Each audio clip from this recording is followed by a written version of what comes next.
नमः शिवाय। जय माता दी दोस्तों। आज की इस वीडियो में मैं आपको बताने वाली हूँ प्रशोद व्रत में।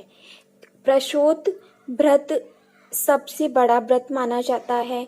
ऐसा माना जाता है कोई भी मान्यता हो, चाहे वो संतान प्राप्ति की हो, अखंड सौभाग्य की हो, दाम्पत्य सुख के लिए हो, आपकी जो भी मनोकामना हो, जो भी मन की इच्छा हो, उसकी पूर्ति के लिए प्रशोद का व्रत करें। प्रशोद का व्रत करने से आपकी सारी इच्छाएं जल्दी पूर्ण होती हैं। व्रत रखने से मनोकामनाएं सिद्ध होती हैं, मनोकामनाएं पूर्ण होती हैं।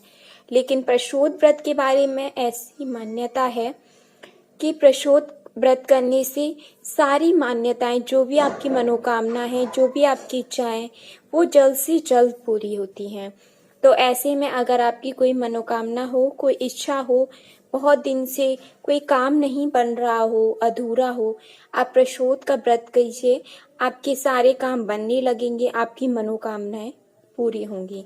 प्रशोद के व्रत में शिव शक्ति की पूजा की जाती है। शिव शक्ति के लिए ही ये व्रत किया जाता है। इसमें माता पार्वती और भोले बाबा शंकर दोनों की आराधना की जाती है, दोनों की पूजा की जाती है। और अगर आप व्रत करते हैं तो वो व्रत भी दोनों के लिए किया जाता है। आइए प्रशोद व्रत की विधि हम जान लेते हैं। प्रशोद व्रत की विधि बहुत आसान है। वैसे भी भोले बाबा तो मात्र जल चढ़ाने से प्रसन्न होने वाले देव हैं। वहीं देवी शक्ति भी करुणामयी माता हैं, तो वो बहुत जल्दी प्रसन्न हो जाते हैं। उसके लिए आपको सूर्योदय से पहले उठना है और स्नान करना है, अपने नित्य काम से फ्री होना है। उसके बाद में आपको सबसे पहले सूर्य को जल देना है और उसके बाद में आप जो पूजा करते हैं रोजाना की, वो पूजा समाप्त कर लेनी है। उसके बाद में आपको शिव शक्ति की पूजा करनी है। अगर आपने व्रत किया है तो आपको सबसे पहले व्रत का संकल्प लेना है। संकल्प के लिए आपको हाथ में पुष्प एवं अक्षत्र लेना है और ऐसा बोलना है कि हे शिव शक्ति, मेरी ये मनोकामना है, मैं इसके लिए प्रशोद का व्रत कर रही हूँ या कर रहा हूँ और आप मेरी मनोकामना पूर्ण करें, साथ ही मेरे व्रत को भी पूर्ण करें। ऐसा आपको बोलना है और आपका व्रत शुरू हो जाता है। उसके बाद में आपको पूजा करनी है। आप चाहें तो प्रशोद के व्रत में मंदिर में जाकर भी पूजा कर सकते हैं। मंदिर जाना संभव ना हो तो आप घर पर ही विधि विधान से पूजा कर सकते हैं। पूजा विधि बहुत सरल है। शिव शक्ति की मूर्ति में अक्षत लगाने हैं, चंदन लगानी है, रोली लगानी है, माता को रोली लगानी है। शिव जी को आप धतूरा आप चढ़ा सकते हैं, बेलपत्र जो उनको पसंद है आप अर्पित कीजिए। इससे शिव जी बहुत जल्दी प्रसन्न हो जाते हैं।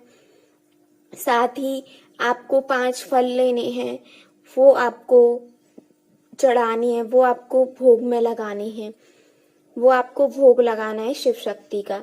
और इसके बाद में प्रशोद काल की व्रत की कथा पढ़नी है और इसके साथ ही आपको ओम नमः शिवाय जो शिव जी का पंचाक्षरी मंत्र है उसका जाप भी 108 बार जरूर करना है। साथ ही आप चाहें तो आप महामृत्युंजय मंत्र का जाप भी कर सकते हैं, शिव चालीसा पढ़ सकते हैं, शिव स्रोत पढ़ सकती हैं। जितना आपके पास समय हो उतना अधिक आप शिव जी की आराधना, माता की आराधना कर सकते हैं। साथ ही इस दिन पूरे दिन ही आपको शिव शक्ति का स्मरण करना है, शिव शक्ति की आराधना करनी है। शिव जी का जो पंचाक्षरी मंत्र है उसका पूरे दिन आपको स्मरण करते रहना है। मन ही मन आपको ओम नमः शिवाय का रटन करते रहना है। ऐसा माना जाता है कि जब हम कोई व्रत करते हैं, जिस देवी या देवता का हमने व्रत किया है, हमने व्रत रखा है, उनके लिए पूरा दिन हम अपना समर्पित करते हैं, उनका ध्यान लगाते हैं। तो ऐसे में आपने शिव शक्ति का प्रशोध व्रत रखा है, तो आप शिव शक्ति का स्मरण कीजिए, शिव शक्ति की आराधना कीजिए, उनका आशीर्वाद प्राप्त कीजिए। इसके बाद में आपको शाम को जो प्रशोध की पूजा होती है वो मुख्य पूजा बोली जाती है, क्योंकि ये प्रशोध का व्रत है। तो ऐसे में आपको शाम को पूजा करनी है। शाम को भी आपको उसी तरह से पूजा करनी है जिस तरह से आपने सुबह की थी। अभी आपको भोग लगाना है। भोग में आप चाहें तो आप पंजीरी का प्रसाद भी लगा सकते हैं, पंजीरी का भोग भी लगा सकते हैं। अगर आप चाहें तो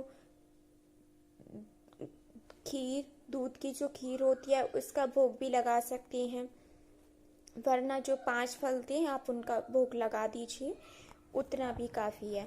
साथ ही विधि विधान से पूजा कीजिए और उसके बाद में अपना शिव जी और माता का आशीर्वाद प्राप्त कीजिए। अगर संभव हो तो आप प्रशोध के व्रत में मंदिर जरूर जाएं। आप सुबह मंदिर जा सकते हैं, सुबह में पूजा करके आ सकते हैं, और साथ ही अगर संभव हो तो आप शाम को भी मंदिर जाइए। मंदिर में जाके घी का दीपक जलाएं और आप वहाँ पे मंदिर में पूजा करें शिव शक्ति की। इस दिन मंदिर जाने का भी विशेष महत्व है, इसीलिए आप समय निकालिए। और आपने प्रशोध का व्रत किया है तो ऐसे में आप मंदिर जरूर जाएं। सुबह शाम दोनों संभव ना हो तो एक बार जरूर जाएं। साथ ही अगर आपने व्रत नहीं किया है तो भी आप विधि विधान से पूजा कर सकते हैं, आपको फल जरूर मिलेगा, आपकी इच्छा जरूर पूरी होगी। असली में हमारी श्रद्धा मायने रखती है। अगर आप वीक हैं, आप बीमार हैं, किसी भी वजह से आप व्रत नहीं कर पा रहे हैं, लेकिन आपने पूरी श्रद्धा से उस दिन शिव शक्ति का स्मरण किया है, शिव शक्ति का ध्यान किया है, तो आपकी इच्छा जरूर पूरी होती है, शिव शक्ति आप पर जरूर प्रसन्न होते हैं। ओके, अब हम व्रत के नियम जान लेते हैं कि व्रत में हम क्या खा सकते हैं क्या नहीं। तो सबसे पहले आपने जो शाम को भोग लगाया है, भोग में जो 5 फल हैं आप उनको खा सकते हो। इस व्रत में खाना नहीं खाया जाता है, अन्न ग्रहण नहीं किया जाता है। ऐसे में आपने शाम को जो भोग लगाया, 5 फल जो भोग लगाए आप उनको खा लीजिए, या फिर कोई भी फलाहार आप शाम को कर सकते हैं।